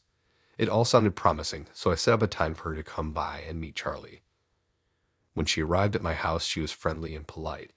She asked a lot of questions about Charlie's health, habits, and his relationship with my baby. We talked for a while, and I started to feel comfortable with her, even though there was a nagging feeling in the back of my mind. She seemed overly focused on Charlie's breeding potential. At first, I brushed it off, thinking maybe she was just curious because French bulldogs were a popular breed, and I didn't know much about their demand. "I've been looking for a male to breed," she told me after about 20 minutes of conversation. For some healthy litters." I gave her a polite nod, not sure how to respond. "I'm really just looking for a loving home for him," I said carefully. "I don't want him bred. He's really just a companion." "Oh, I understand," she said, but her smile didn't quite reach her eyes. "But French bulldogs can sell for a lot, especially if he's bred with the right dog. I'd be willing to give you a good amount for him, just for the breeding rights." The conversation took a weird turn right then. I felt my stomach drop. She was practically offering me money for Charlie with the intent to use him as a stud dog. I'd heard stories about people trying to use pets like that, but I never thought it would happen to me. I told her that Charlie wasn't available for that purpose. I wasn't looking to breed him, and I was only interested in finding him a loving family. She didn't seem to hear me. "I could offer you $1,500, no problem," she continued, as if I hadn't said anything. "I can assure you he'll be well taken care of, and he'll have a great life here. Think of it as an investment for you too. You could make a lot of money off his puppies in the future. I was shocked. I had heard that breeding dogs for profit was something that some people did, but I never imagined anyone would try to turn my pet into a cash machine. I tried to explain, calmly but firmly, that Charlie wasn't for sale for breeding. He was my family pet, and I wanted him to be treated as such. She smiled again, but it was forced this time. I'm sure you'll change your mind. I've worked with breeders before, and I can promise you he'll be in great hands. No one's going to take better care of him than I will. I tried to make it clear that I wasn't going to sell him to her. I was adamant, but Karen didn't back down. Instead, she seemed more determined. She pulled out her phone and started scrolling through pictures of other French bulldogs, showing me how much money she'd made off breeding them. The pictures looked like they were from high-end breeders, and she even had a contract she claimed she'd use for Charlie's stud services. By now, I was starting to get really uncomfortable. I told her again that I wasn't interested, but she wasn't listening. She kept pushing, telling me how much easier it would be for me if I just accepted her offer. Think about it, she said. You can't keep him, but I can get him a good life and turn him into something profitable. We both win. It was at that point I started getting angry. I told her it was time for her to leave and I was done with the conversation. But she wasn't ready to give up just yet. She started to argue, trying to convince me again and again. It was clear she wasn't going to let it go, so I made sure to escort her to the door. When she left, I thought I was done with the situation. I thought I had made it clear that Charlie was not for sale for breeding. But Karen didn't stop there. Over the next few days, she sent me multiple messages on Craigslist, begging me to reconsider. I could offer you more money, she said in one. In another, she claimed she had the perfect female dog for Charlie, and she'd be willing to split the profits. I didn't respond to any of them, but Karen didn't take the hint. She started leaving voicemails. You don't know what you're missing, one message said. I can give him the best life, and you'll be glad you agreed. She even mentioned that she would take the dog off your hands, whether you like it or not, which made me feel extremely uneasy. At this point, I started considering legal action. I blocked her on every platform I could think of, but she found other ways to contact me. Eventually, I had to report her to Craigslist and even to the local authorities. They'd assured me they'd look into it, but by that time, she had already stopped contacting me. I never heard from her again. I ended up rehoming Charlie with a loving family who didn't have any intention of breeding him. He's living his best life now, and I couldn't be happier. I learned a valuable lesson about being careful when finding homes for pets, especially when money is involved. It still boggles my mind how far Karen was willing to go to try to turn my dog into a profit-making machine. It was one of the strangest, most unsettling experiences I've ever had, and I'm just thankful it's over.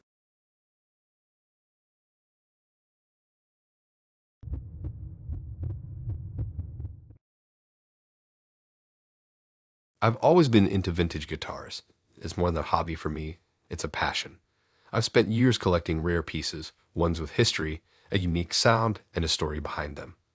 At one point, I ended up with a vintage Fender Stratocaster that I had picked up from an estate sale. The guitar was beautiful. It had a few battle scars on it, but nothing that would detract from its value. It was the kind of piece that would catch the eye of any serious collector. I never intended to sell it, but times were tough. I needed some extra cash to help pay off some bills, and as much as I loved that guitar, I couldn't justify keeping it if it wasn't being played. So one afternoon, I decided to post it on Craigslist.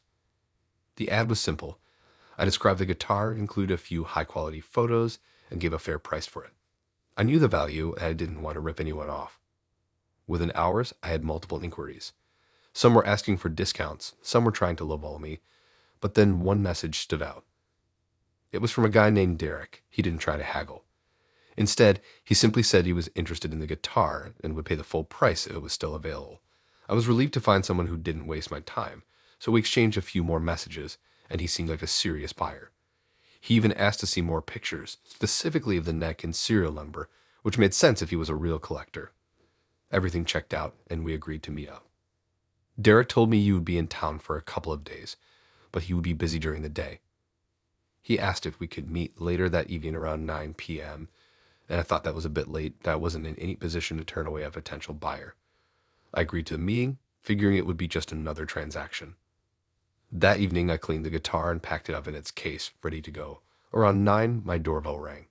When I opened the door, Derek was standing there, just like he said he would be. He looked exactly as described, A man in his late 30s, dressed casually but with an air of seriousness about him. He didn't have any kind of sales pitch or excitement in his voice. He simply nodded and said, "I'm here for the guitar." I invited him inside to show him the guitar. I went over its history and condition, but he wasn't really listening to me. His focus was entirely on the guitar, and he didn't seem to want to engage much. I handed it to him, and he began inspecting it thoroughly. He held it, turned it over in his hands, and ran his fingers over the fretboard and neck. It was clear this wasn't his first time handling a vintage instrument. I figured he was just a serious buyer, so I left him to his inspection. About 10 minutes passed, and finally he looked up at me. "I'll take it," he said flatly, pulling out a wad of cash from his pocket. It was exactly the amount we agreed upon. I felt a little relieved. It was a quick, easy transaction. But as he handed me the cash, there was something strange in his eyes, something unsettling. He didn't offer to shake my hand or thank me. He just looked at me, expressionless, like he was already thinking about something else. I told him that I hoped he enjoyed the guitar, and that was the last thing I said before he left. Or so I thought. 2 hours later, I was lying in bed, trying to fall asleep when I heard a knock on my front door. I looked at the clock, 11:30 p.m. That seemed way too late for anything normal. My first thought was that it was a mistake, maybe someone looking for the wrong address, but then I heard the knock again, this time a little more forceful. I wasn't expecting anyone, so I hesitated. I checked the peephole to see who it was. It was Derek. I was confused. What could he possibly want at this hour? I cracked the door open, not enough to let him in, but just enough to talk. "Is everything okay?" I asked, unsure of what was going on. Derek didn't immediately respond. Instead, he just stood there staring at me. For a moment, I thought I saw a flash of something dark in his eyes, like he was trying to decide if he should say something. Finally he spoke, but it wasn't what I expected. "I forgot to check something on the guitar," he said, his voice low and measured. "I need to look at it again." At this point, I started getting nervous. The deal was already done. The guitar was his. Why did he need to come back for it this hour? I told him that I'd already handed it over, and there was no reason to look at it again. But Derek wasn't backing down. "I just need to take another look. Just a quick one," he insisted. His tone was strangely forceful, and I could feel the situation slipping into something uncomfortable. I stood my ground. "No. The deal is done. It's over. Good night." I started to close the door, but before I could, he pushed his foot against the bottom of it, preventing it from shutting. That's when my anxiety hit the roof. I didn't know what this guy was up to, but it didn't feel right. He was too insistent, and the whole situation had taken a weird turn. I could feel my heart pounding in my chest. I told him again to leave. This time my voice wasn't as calm. I was ready to call the police if necessary. The moment I said that, Derek seemed to snap out of whatever strange trance he was in. He quickly backed off, muttering something about needing to double-check the serial number for his records. He didn't apologize. He just walked away, heading back to his car. The next few days, I thought I'd put the whole thing behind me. I figured he was just an oddball, someone who didn't know how to close a deal without making things uncomfortable. But then I started to get weird messages. At first, they were short, cryptic ones, like, "Did you check the case? And make sure you know what you're selling." After that, I received one with a picture of the guitar case, cracked open with the words, "I know where you live." I had no idea what Derek was trying to imply, but it wasn't something I wanted to risk finding out. I contacted Craigslist support, reported the guy, and filed a report with the police. Thankfully, they took it seriously and assured me they'd look into it. After that, I didn't hear from Derek again. But to this day, I still get uneasy when I think about how close I came to a much darker situation. I'm glad I trusted my instincts and didn't let him inside that night, but I'll never forget the way things escalated. Selling a guitar is supposed to be a simple transaction, but sometimes people have other intentions.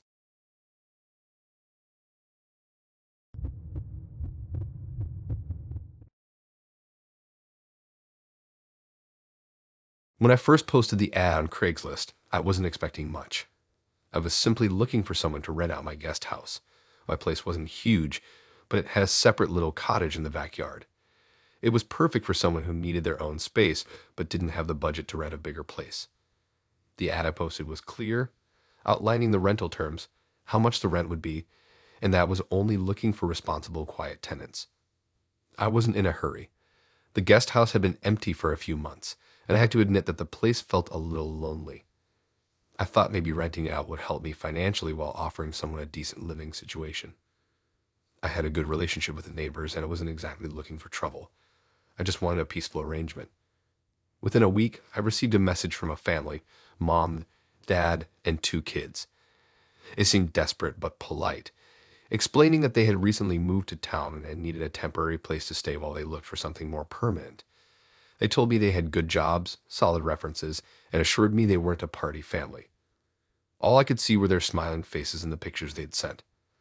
I thought it would be a nice fit, so I agreed to meet them and show them the place. When they arrived, everything seemed fine. They were warm and friendly. The kids were well behaved, and the parents looked like they were doing their best to get back on their feet after some difficult times. I gave them a tour of the guest house, and they seemed pleased. They asked all the right questions about the utilities, the neighborhood, and whether or not there were any issues with the house. I was starting to feel good about the decision. It moved in the following weekend. It was a smooth process. No drama, no problems. They paid the first month's rent and deposit up front, which eased any concerns I had about their financial situation. For the first couple of weeks, everything seemed perfectly normal. They kept to themselves, the kids played outside, and there were no signs of anything off. But then slowly things started to change. It started with a noise. It wasn't anything huge at first, just small things that felt a little odd. I hear the kids running around at night when they should have been in bed, or I catch a glimpse of the dad coming back from the guest house after dark, looking hurried. I didn't think too much of it. Maybe they were just adjusting, getting used to the new space. But then the strange incidents began. I started to notice small things missing from my house. Nothing valuable, just little things. A coffee mug here, a book there. At first, I thought it was just me being forgetful, but over time, I started to get suspicious. I chalked it up to the possibility that they might have borrowed something without asking, but it didn't feel right. A week later, I came home from work early and noticed that the door to the guest house was slightly ajar. I thought maybe they'd left it open by mistake, so I knocked on the door, but no one answered. When I opened it, I found the guest house empty. The kids weren't around, and neither were the parents. I took a few steps inside, feeling uneasy. I had never been inside the guest house when they weren't home, and I hadn't really considered the idea of privacy until now. As I stood there, I realized something. It smelled like food, like fresh food, and not something they'd left on the counter. It was like someone had been cooking in there recently. It struck me as odd. Why would they be cooking when they were supposed to be out? Over the next few days, my suspicions grew. I started to notice things that seemed off. Furniture moved around in ways that didn't make sense, lights left on when they weren't home, and more small things that I couldn't quite put my finger on. I didn't want to jump to conclusions, so I decided to do something I'd never thought I'd have to do: install a security camera. It wasn't anything fancy, just a small, discreet camera pointed at the entryway to the guest house. I set it up and kept an eye on the footage when I had the time. At first, nothing seemed unusual. The family came and went, and everything appeared to be fine. But then one evening, I saw something that made my blood run cold. I watched as the dad left the guest house with a bag in hand. It looked like he was heading somewhere, so I figured he was going to work or running errands. But a few minutes later, he came back, not just to the guest house, but to my main house. And the weird part, he didn't knock, didn't even seem to acknowledge my presence. He simply walked in through the back door, and that's when I saw him move toward my kitchen. I froze. Why would he be coming into my house without asking? I wasn't sure what to do, but I knew I had to confront him. I waited for a few minutes, then went outside the back door, hoping to catch him before he left. When I walked out, I saw him emerging from the house, holding something in his hands, a bottle of wine and a couple of snack bags, both things I recognized from my kitchen. He didn't even look guilty. He simply smiled, almost as if it were normal for him to be in my house. "Hey, I was just grabbing something from your kitchen," he said casually, as though he was explaining the weather. I asked him why he felt the need to come into my house without permission, and he stumbled over his words for a moment before saying, "Oh, I thought you were out. I didn't think it'd be an issue." I didn't know what to say. I told him he needed to get his things and leave, and that I didn't feel comfortable with him living there anymore. He didn't argue, but he left with a strange look in his eyes. I immediately called the police. When they arrived, they searched the guest house and confirmed that there were items of mine in there, stuff that was obviously taken without permission. It turned out the family had been sneaking into my house whenever they thought I wasn't around, taking whatever they wanted. They were evicted that night, The police helped me change the locks and gave me the reassurance that I wouldn't have to deal with him again.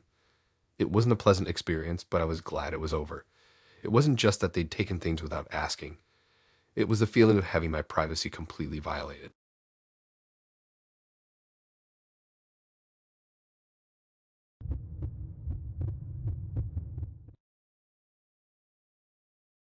I don't know what I was thinking when I posted that ad on Craigslist.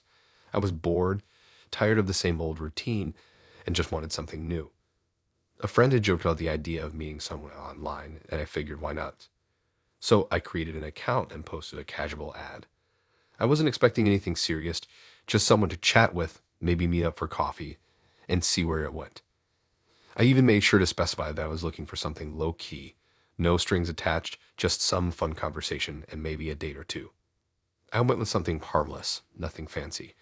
Just a few pictures of me smiling, a short bio, and a list of my interests. I included things like movies, music, and hiking, just normal stuff. I didn't think twice about it. That was, of course, until the messages started coming in. At first, it was just the usual stuff. Hey, you look cool, or we have a lot in common. That sort of thing. But there was one message that caught my eye. It was from a guy named Jake. He had a decent profile, nothing too flashy, but he seemed genuine.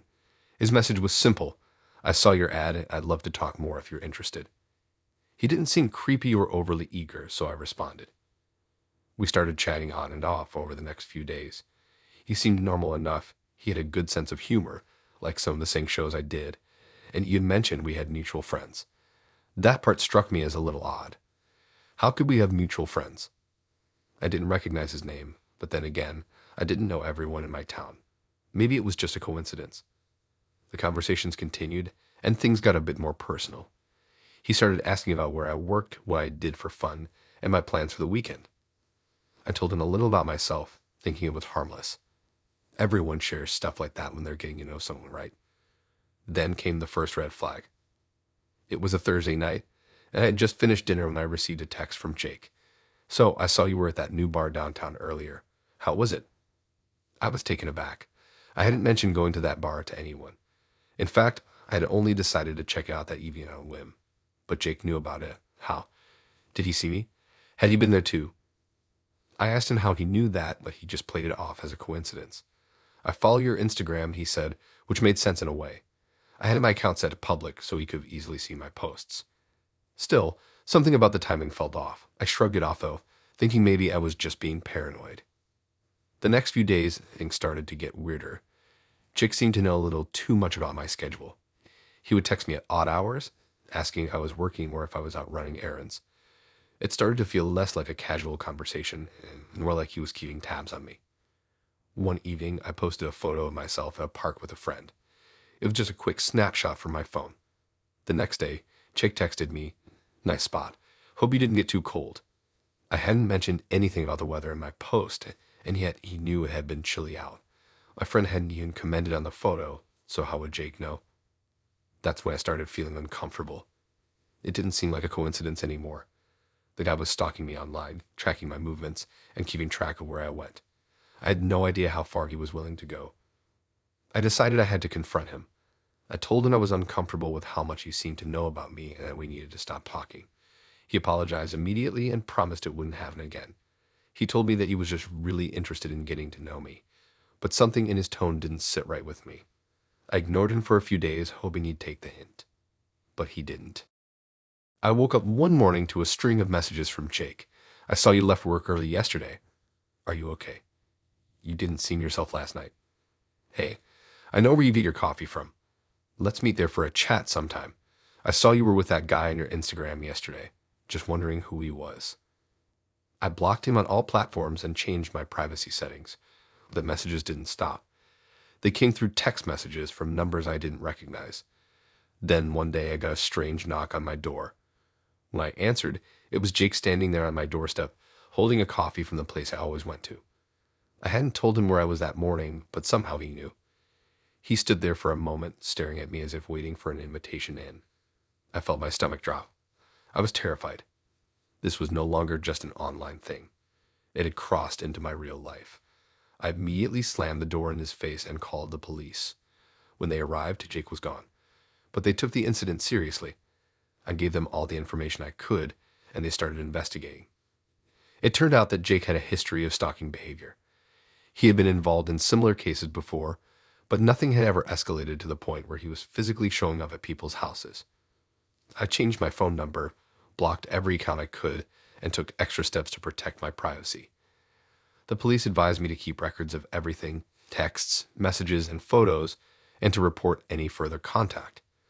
Thankfully, after a few weeks, the harassment stopped. The police couldn't find Jake, and I eventually heard that he had moved out of town. I never thought something so small as a Craigslist ad would turn into something this terrifying. What started as a simple search for companionship turned into a nightmare. I learned a hard lesson about privacy and the importance of staying safe online.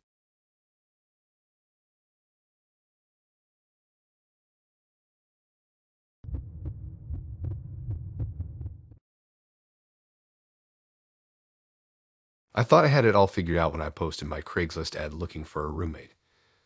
I had recently moved into a spacious apartment in the city and was looking for someone to split the rent with. The rent was steep, and I figured it would be nice to have someone to share the space with. Someone responsible, friendly, and easygoing. Simple, right? The first response to my ad was from a guy named Alex. He seemed normal enough. He had a decent job, good references, and seemed polite in his emails. He even sent me a couple of photos and seemed like someone who would be a good fit for my place.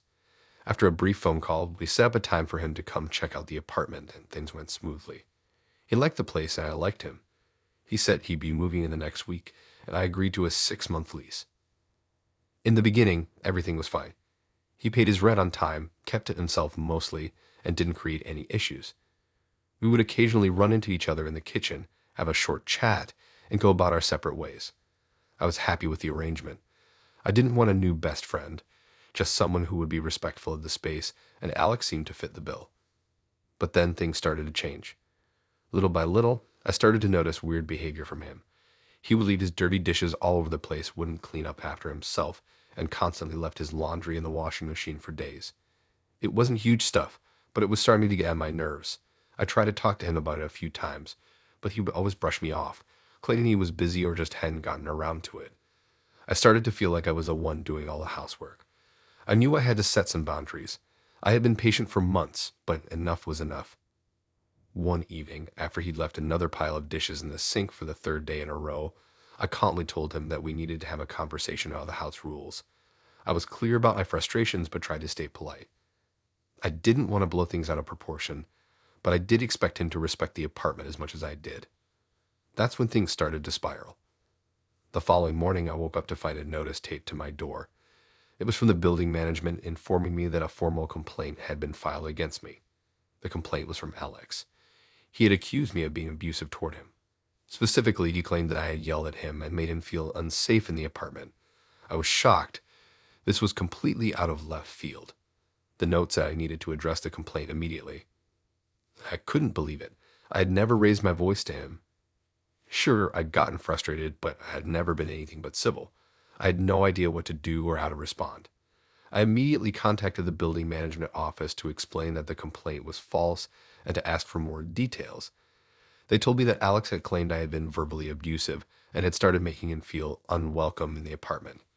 He also alleged that I had made threatening comments during our discussions about the housework. I couldn't wrap my head around it. I tried to remember any interactions we had that could have possibly been misinterpreted. I had been upfront with him about the issues, but that was it. Still, the management said that they would need to investigate further, and that I would need to meet with them and Alex to sort things out. The next few days were a blur. Alex started acting distant, and I started to feel paranoid. He would avoid me in the hallways and wouldn't respond to my texts about the apartment. I tried to reach out to him to figure out what was going on, but he wouldn't answer. It was clear he was playing some kind of game and I was at the center of it. Then things escalated. One afternoon, I came home to find a group of police officers in front of my door. They told me that Alex had filed a police report claiming that I had threatened him with violence. They said he had even provided evidence in the form of text messages. I had no idea what he was talking about. I tried to explain that I had never threatened him, that it was all a misunderstanding, but they insisted on speaking to both of us separately. I felt like I was in a nightmare. How could this be happening? I was in total shock. It was clear that Alex was trying to set me up, but why? And how had he managed to make things escalate so quickly?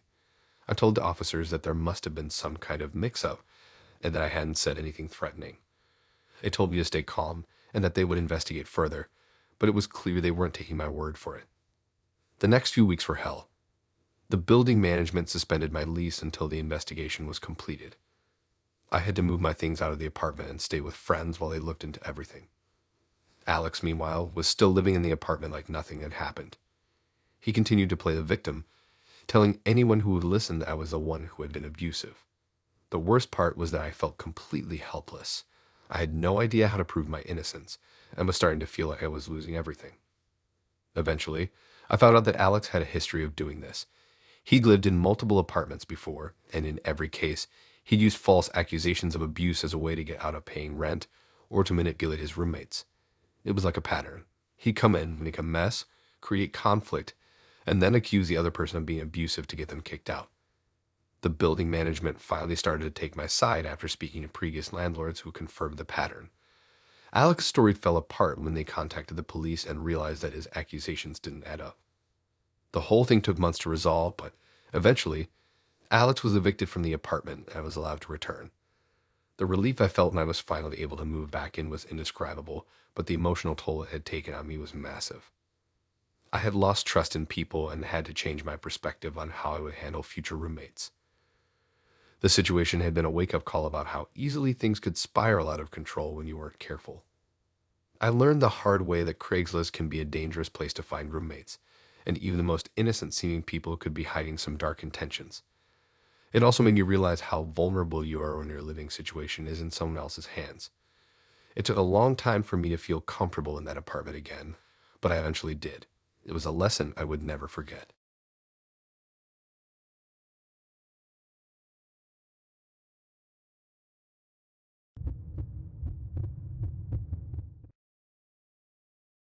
I thought I was being smart about it, keeping things casual. After a few months of being single, I decided to give online dating a shot, but I didn't want to use the usual apps. Instead, I thought I'd try something different. Craigslist. Yeah, I know, it sounds crazy now that I think about it, but back then, I just wanted something low-key, no strings attached, and Craigslist seemed like the perfect place to meet someone who wasn't looking for anything serious. I posted a simple ad, looking for a casual date, someone to grab a drink with and see where it goes. Nothing too wild, just a short, no-pressure ad. But it didn't stop there, it started to escalate. Adam began showing up at the places I frequented, and I'm talking about places he had no reason to be. I saw him at the coffee shop I went to every morning, standing across the street, staring at me. I wasn't sure if it was a coincidence or not, but after the third time I saw him, I started to panic. He was watching me, stalking me. One evening, as I was leaving work, I found a note on my car windshield. It was written in a hasty, almost frantic hand. "You're mine. I know where you live. You won't get away." My heart raced as I stared at the note. It wasn't just creepy. It was threatening. That's when I knew I had to get the police involved. I went straight to the station, filed a report, and showed them everything. The texts, the emails, the social media messages, and the note on my car. They were surprisingly helpful, and the officer who took my case seemed genuinely concerned. They advised me to take screenshots of everything and keep track of any new messages or incidents. They also told me to get a restraining order, but Adam was clever enough to never physically cross any boundaries that would make it easy for them to take action. Despite my best efforts to avoid him, Adam kept pushing. He even started showing up outside my apartment building at night, just waiting in his car. I couldn't shake the feeling that he was always just a few steps behind me. It was exhausting, emotionally draining. Every time I left my apartment, I felt like I had to look over my shoulder. I even moved my parking spot and changed my routine to try to throw him off, but he was persistent. Eventually, the police were able to track him down. Turns out, he had been doing this to other women too, using the same tactics to creep into their lives. He had been banned from multiple dating apps for harassment, but somehow found a way to get his foot in the door through Craigslist. After a thorough investigation, they were able to charge him with stalking, and he was given a restraining order. To say the whole situation was a nightmare would be an understatement. I've learned my lesson. Never again will I try to find love or companionship on Craigslist. There are just too many red flags that you can't see until it's too late. I'm still recovering from the emotional toll it took on me, and honestly, it's going to take a while for me to trust people again. but at least it's over now. At least I hope.